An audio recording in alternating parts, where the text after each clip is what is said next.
ওয়ামা আরসালনাকা ইল্লা রাহমাতাল লিল আলামিন।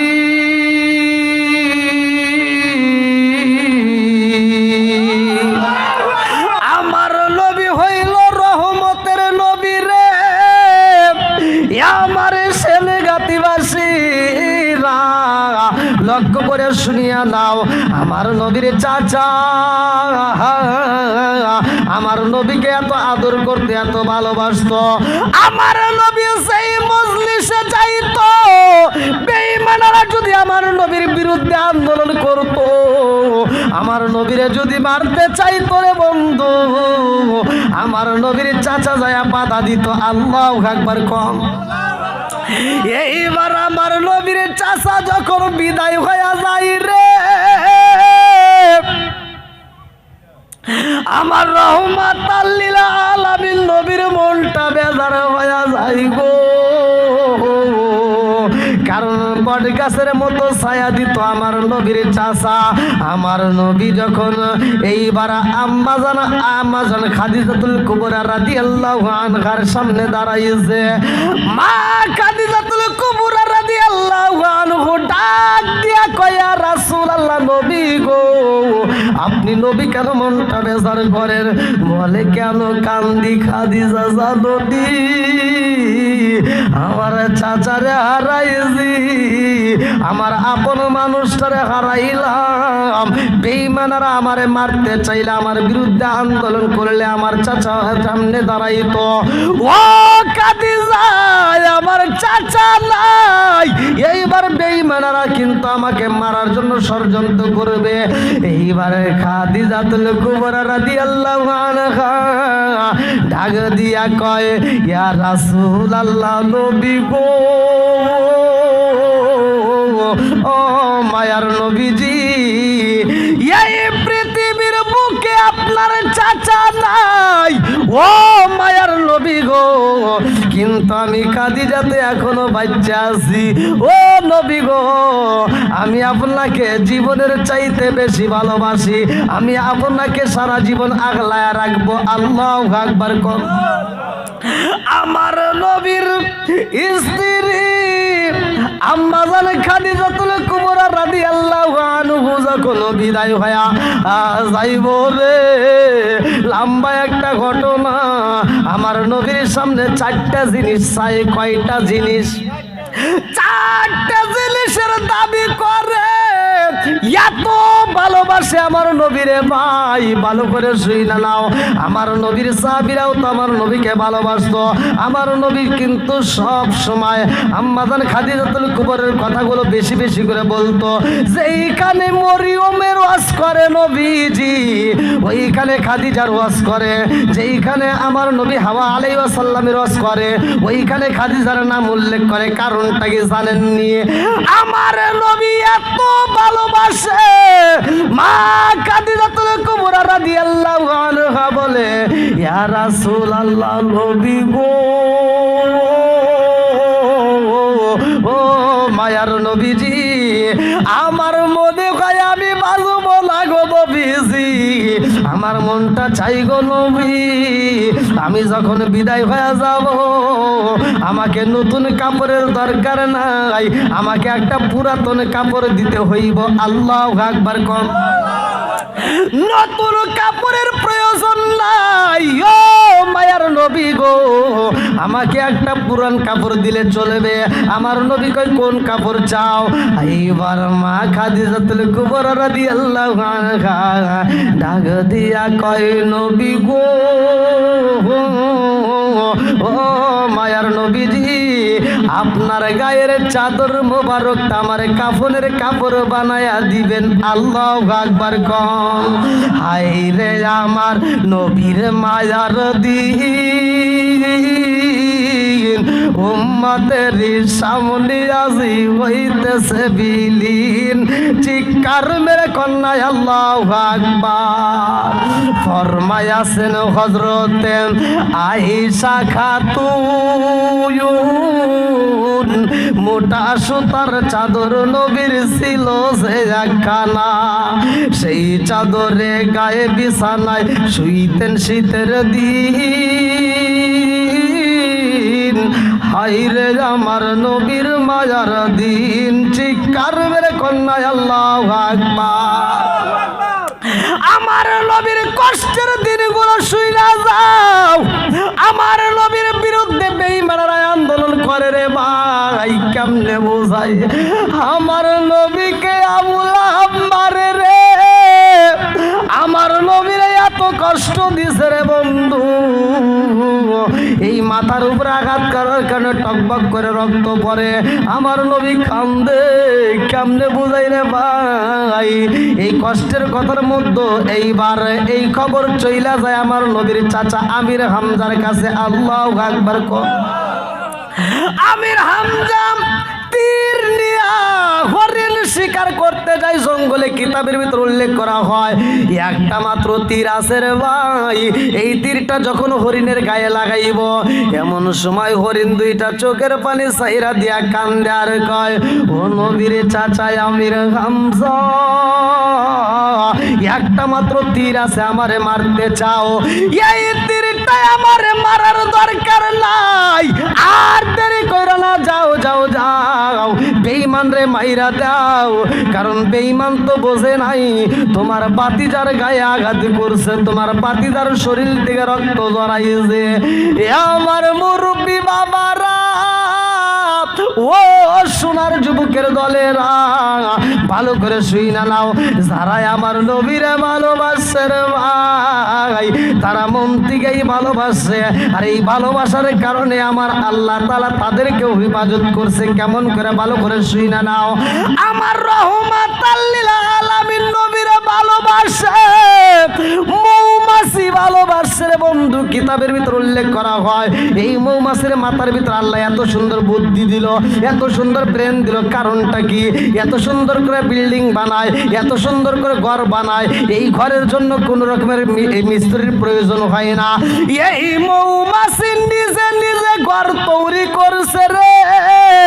কিতাবের ভিতর উল্লেখ করা হয় ডালের উপরে করে না, ডালের নিচে বানায়। অথচ একটা লোহার দরকার পড়ে না, একটা আঠার প্রয়োজন পড়ে না।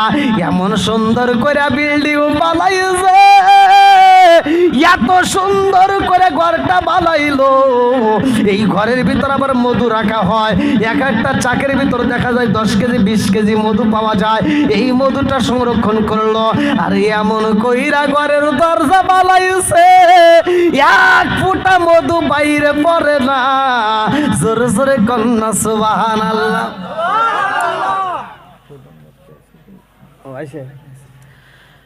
নারে তাকবীর। প্রধান আকর্ষণের আগমন, প্রধান আকর্ষণের আগমন মাহফিলের পক্ষ থেকে আলহামদুলিল্লাহ। আল্লাহ তাআলা ভাইজানকে কবুল করুক, সবাই কোন আমিন। আমি গত 2 দিন আগেও ভাইদের ওখানে মাহফিল করে আসলাম। তো যাই হোক, আপনারা কি কষ্ট হইতেছেন? একটু চলবো? সবাই রাজি? ওই যে অত পাম দিও না, দেখুনি তুমি কতক্ষণ থাকো। আল্লাহ আকবার কোন। পিছনে যারা আসতে তারা একটু পিছনে বসার ব্যবস্থা করতেন। আপনারা একটু এদিকে দরকার আগে এসেন, এইদিকে ফাঁকা আছে, ফাঁকা জায়গাগুলো একটু পূরণ করে আসেন। যুব সমাজের মাহফিল, যুবকদের পক্ষে আলোচনা নিয়ে যেতে হবে। আল্লাহ আকবার কোন। বন্ধুরা রে আমার মুরব্বী বাবারা, সোনার যুবকের দলেরা, ভালো করে শুনে নাও। আমার রহমাতাল লিল আলামিন নবী এমন একজন দাবি নবী রে ভাই, হয়, কিতাবের ভিতর উল্লেখ করা হয়। আমার নবী যখন হিজরতের ঘটনার ভিতর উল্লেখ করা হয়, আমার নবী যখন যাইব হিজরতের পায়, এমন সময় আবু বকরের সাথে নিয়ে যাওয়া হয়। লম্বা একটা ঘটনা আমি সংক্ষিপ্ত করে বইলা যাই। আমার নবী আবু বকরের বাড়ির সামনে যাইয়া দরজার সামনে একটা টোকা মারা মাত্র আবু বকর কয়ে ডাক মারার সাথে সাথে খুইলা দেয়। আবু বকর দরজা খুইলা দেয়। আমার নবী ডাকে দিয়া কয়, আবু বকর তুমি কি ঘুমাও নাই? বলি ইয়া রাসূলুল্লাহ, নবী গো, ও মায়ার নবী, যে আমি কেমনে ঘুমাবো গো নবী, আমি ঘুমাইতে পারি না। সেই দিন আপনি নবী আমার সাথে নিতে চাইছেন গো নবী, ওই দিন থেকে আমি আবু বকর ঘুমাই না। জোরে জোরে কন্যা সুবহানাল্লাহ। আমার রহমাতাল লিল আলামিন নবী আবু বকরের নিয়ে যখন রওনা হয় রে, রাস্তার মধ্যে যাইয়া আবু বকর পাগলামি করে। আমার নবীর সামনে একবার যায়, আবার ডাইনে যায়, আবার পিছনে যায়, আবার সামনে যায়।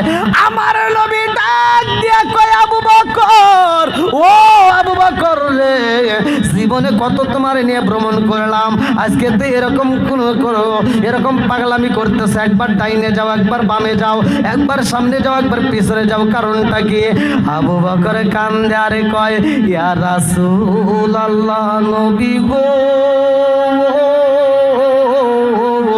ও মায়ার নবীজি, আমি আবু বকর একবারে ডাইলে যাই, একবার বামে যাই গো নবী, একবার সামনে যাই, একবার পিছনে যাই, একটা মাত্র কারণ, ও মায়ার নবী গো, আমি আবু বকর যখন সামনে যাই, আমার মনের ভিতরে কল্পনা জল্পনা শুরু হয়ে যায়।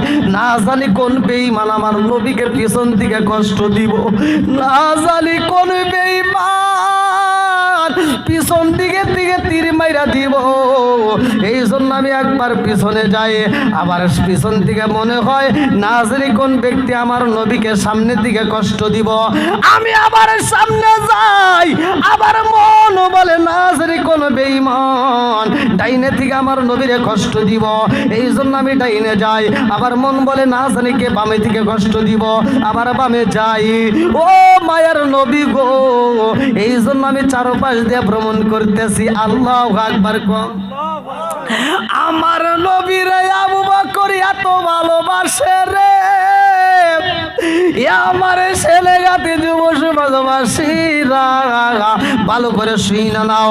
আবু বকর কয়, ইয়া রাসূলুল্লাহ, নবী গো, যত কষ্ট আছে আমি পাইতে পারবো, কিন্তু আপনি নবীকে কষ্ট পাইতে দিতে পারবো না। বেঈমানরা যদি তীর মাইরা দেয়, সব তীর আমি আবু বকর বুকে ধারণ করতে পারবো, কিন্তু আপনি নবীর গায়ে একটা তীরও লাগতে দেব না। জোরে জোরে কন্যা সুবহানাল্লাহ। বেঈমানরা ধরতে চায়, আবু বকর কয়, ইয়া রাসূলুল্লাহ, নবী গো, আর সামনের দিকে যাওয়া যাইব না। ও মায়ার নবীজি, এই মুহূর্তে সামনে একটা গর্ত দেখা যায়, একটা পুরনো কূপ দেখা যায়। এই গর্তের ভিতরে যদি আমরা প্রবেশ করতে পারি গো নবী, তাইলে বুঝি বেঈমানরা আমাদেরকে পাবে না। আমার নবী আবু বকর নিয়ে গর্তের ভিতর যখন ঢুকতে চায়, ওই গর্তের ভিতরে এমন একটা সাপ ছিল রে ভাই, যেই সাপটা আমার নবীর প্রেমে পাগল। জোরে জোরে কন্যা সুবহানাল্লাহ। গর্তের মধ্যে সাপ 1 বছর নয় 2 বছর নয় রে ভাই, ওই সাপটা শত শত বছর ধরে অপেক্ষা করে আমার রহমাতাল লিল আলামিন নবীকে দেখার জন্য পাগল। আল্লাহু আকবার কম। আবু বকরকে সাপে কাইটা ধ্বংস করিল, আমার নবীর থুতু দিয়া ভালো হইল। আবু বকরকে সাপে কাইটা ধ্বংস করিল, আমার নবীর থুতু দিয়া ভালো হইল। ওই জামানায় উষা কবরেজ বাইদা ছিল নি, ওই জামানায় উষা কবরেজ বাইদা ছিল নি। বিজ্ঞানীদের মহাজ্ঞানী আমার নবীজি, বলেন বিজ্ঞানীদের মহাজ্ঞানী আমার নবীজি। ওই নবীজির প্রেমে তোমরা দরুদ পড়বানি, ওই নবীজির শানে তোমরা দরুদ পড়বানি। বিজ্ঞানীদের মহাজ্ঞানী আমার নবীজি, বলেন বিজ্ঞানীদের মহাজ্ঞানী আমার নবীজি। রকেট বিমান লইয়া মানুষ চাঁদের দেশে যায়, আমার নবী রকেট সারা মিরাজ শরীফ যায়। জোরে জোরে কন্যা সুবহানাল্লাহ। রকেট বিমান লইয়া মানুষ চাঁদের দেশে যায়, আমার নবী রকেট সারা মিরাজ শরীফ যায়। ওই জামানায় রকেট বিমান তখন ছিল নি, ওই জামানায় রকেট বিমান তখন ছিল নি। বিজ্ঞানীদের মহাজ্ঞানী আমার নবীজি, বলেন বিজ্ঞানীদের মহাজ্ঞানী আমার নবীজি। চিৎকার মেরে কন্যায় আল্লাহু আকবার। এটাই কিন্তু সেই মিরাজের ঘটনা, মিরাজের মাস। কতক্ষণ ঠিক কিনা? এই মাসে কিন্তু মিরাজ হয়েছে, আমরা নামাজ পাইছি। জানার দরকার আছে না নাই? আমার নবী কেমনে গেল আমরা তো অনেকেই জানি না, নামাজ পড়ি অথচ বিষয় আমরা বুঝি না। জানার দরকার আছে না নাই? আল্লাহ কবুল করুক, সবাই কোন আমিন। আমার নবী যখন গর্তের ভিতর প্রবেশ করতে চায়, আবু বকর ডাক দিয়া কয়, ইয়া রাসূলুল্লাহ, নবী গো, এই গর্তের ভিতর আপনাকে আগে যাইতে দেব না। ও মায়ার নবী গো, অনেক পুরাতন গর্ত দেখা যায় গো নবী, এই গর্তের ভিতর আপনাকে প্রবেশ করতে দিতে পারি না, আমার আগে ভ্রমণ করতে হইব, কেমন দেখা যায়।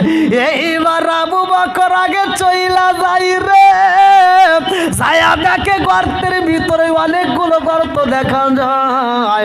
সাপে গর্ত বানাইছে, কারণটা কি জানেননি?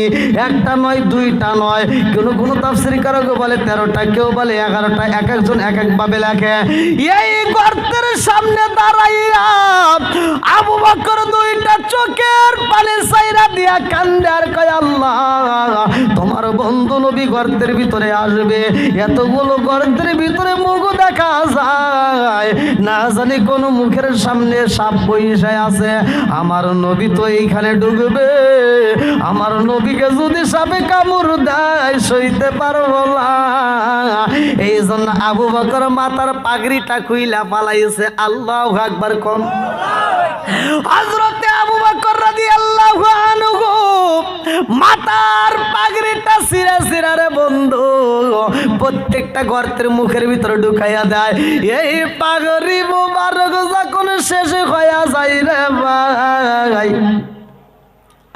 আর মাত্র দুইটা গর্ত দেখা যায়।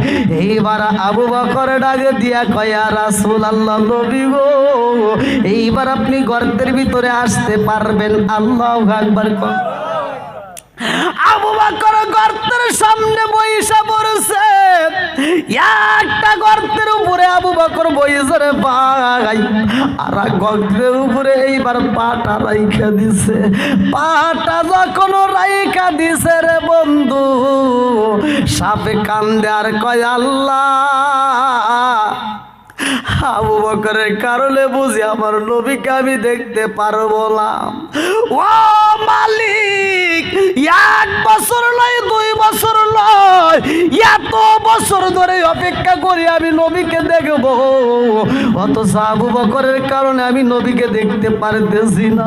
একটা নয়, দুইটা নয় রে আল্লাহ, অনেকগুলো গর্ত করেছিলাম, এক গর্ত দিয়ে না দেখতে পারলে আর এক গর্ত দিয়ে দেখবো, আর এক গর্ত দিয়ে দেখতে না পারলে আরেকটা দিয়ে দেখব, কিন্তু যতগুলো গর্ত করলাম সব গর্তগুলো বন্ধ করে দিছে গো, এই মুহূর্তে আমি কেমনে দেখবো? নবীকে তো দেখতে পারি না।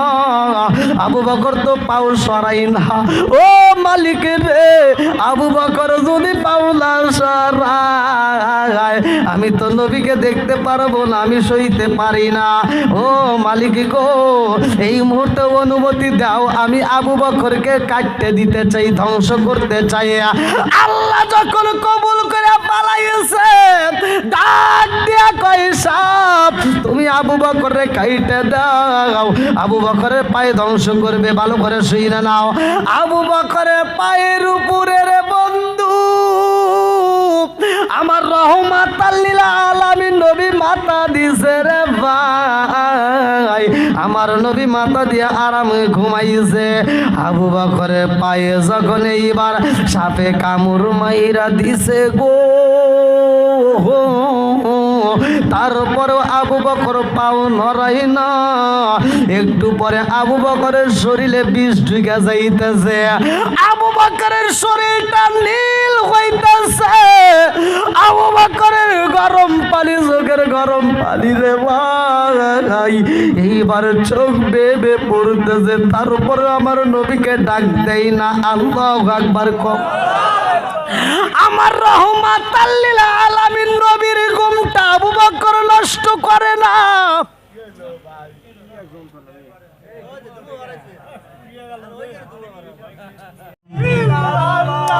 জবান খুলে লা ইলাহা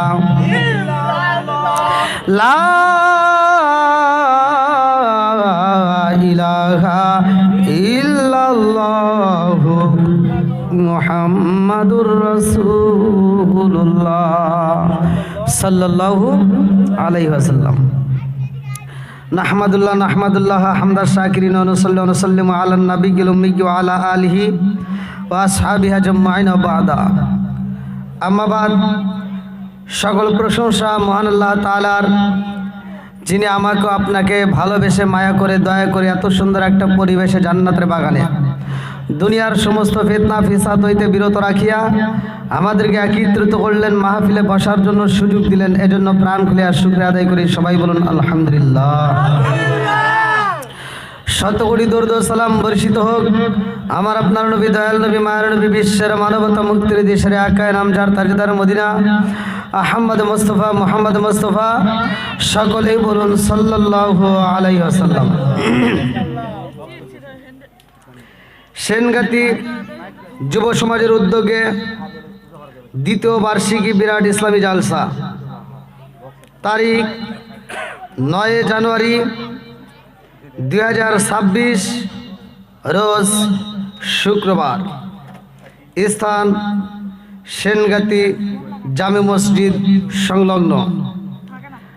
আজকের মাহফিলের সম্মানিত সভাপতি সাহেব জনাব আলহাজ মোহাম্মদ তাইজুল ইসলাম প্রামাণিক সেনগাতি, সহসভাপতি জনাব মোহাম্মদ আব্দুর রহিম সেনগাতি, প্রধান আকর্ষণ হাফেজ কারি মাওলানা মোহাম্মদ মোজাম্মেল হক জামালি সাহেব ব্রাহ্মণবাড়িয়া। এবং আমার পূর্বে যিনি আলোচনা করলেন অত্যন্ত সুললিত কণ্ঠে, হাফেজ মাওলানা আবু বকর সিদ্দিক, হাফেজ মাওলানা মোহাম্মদ জাহাঙ্গীর আলম, হাফেজ মাওলানা মোহাম্মদ ফরিদুল ইসলাম তুফানি সহ আমার ডানে বামে বসা সম্মানিত ব্যক্তিরা, আমার সামনে বসা মুরব্বী বাবারা, যুবকের দলেরা, কুচিকাছারা, পর্দানিশি, অবলা সবলা মা ও বোনেরা, সবার প্রতি আমার সালাম রইল। আসসালামু আলাইকুম ওয়া রাহমাতুল্লাহি ওয়া বারাকাতুহু। আপনারা কেমন আছেন? আলহামদুলিল্লাহ। এখনো যারা বাইরে আছেন, প্যান্ডেলের বাইরে আছেন, একটু দয়া করে সকলেই প্যান্ডেলের ভিতর বসে যান। আদবে আউলিয়া বেদবে শয়তান, আমরা এমন একটা মজলিসে বসছি, এটা হলো কোরআনের মজলিস। কিসের মজলিস? নেক বাপের নেক বেটা যারা কোরআনকে ভালোবাসে তারা, নেক বাপের নেক বেটা যারা কোরআনের মজলিসে সময় দেয় তারা। কথা কোন ঠিক কিনা? আল্লাহ আমাদেরকে কবুল করুক, সবাই কোন আমিন। এমন একটা মাস পেয়েছি, এই মাসটা আমাদের মাঝে অনেক দামি মাস। কয়েকটা মাসের কথা হাদিসের ভিতরে উল্লেখ করা হয়, গণনা করলেও সব। তার ভিতরে একটা এই মাস রজব মাস। কি মাস? এই রজব মাসের দাম আছে না নাই? এই রজব মাসের কি দাম, এই বিষয় নিয়ে যদি আমি আলোচনা করতে যাই লম্বা একটা সময় লাগবে। অতএব সংক্ষিপ্ত করে আমি কিছু কথা বলবো, যেটা আমার আপনার জন্য আল্লাহ তাআলা হেদায়েতের জন্য কবুল করুক, সবাই কোন আমিন। আমার আপনার নবীকে আল্লাহ তাআলা এই মাসে আল্লাহর বাড়ি নিছে। কেন নিছে? আমাদের জন্য আল্লাহ 5 ওয়াক্ত নামাজ দিয়েছে। কয় ওয়াক্ত? একসাথে বলেন, কয় ওয়াক্ত? ইন্নাস সালাতা তানহা আনিল ফাহশাই ওয়াল মুনকার, নামাজ অশ্লীল ও খারাপ কাজ থেকে বিরত রাখে। সূরা আনকাবুত আয়াত নম্বর 45। এই নামাজটা আল্লাহ তাআলা আমাদেরকে দান করছে। আল্লাহ তাআলা আমার আপনার নবীকে 17টা জায়গায় ভ্রমণ করায়া এই 5 ওয়াক্ত নামাজ দিয়েছে। যদি আমরা কোনো ব্যক্তি নিয়মিত আদায় করতে পারি, আমাদেরকেও আল্লাহ 17টা জায়গায় ভ্রমণ করায়া জান্নাতের টিকিট দিয়ে জান্নাতে দিব। জোরে কোন সুবহানাল্লাহ। আমার নবীকে যখন এই মিরাজে নেওয়া হবে, তার আগ মুহূর্তে আমার নবীর কয়েকটা দুঃখের ঘটনা আপনারা সকলেই কম বেশি জানেন। এর ভিতরে আমার নবীর চাচা একটা বিদায় হয়ে যায়। আল্লাহু আকবার কোন। বন্ধুরা রে আমার নবী হলেন রহমতের নবী। আমার নবী তো কোনো গজমের নবী না।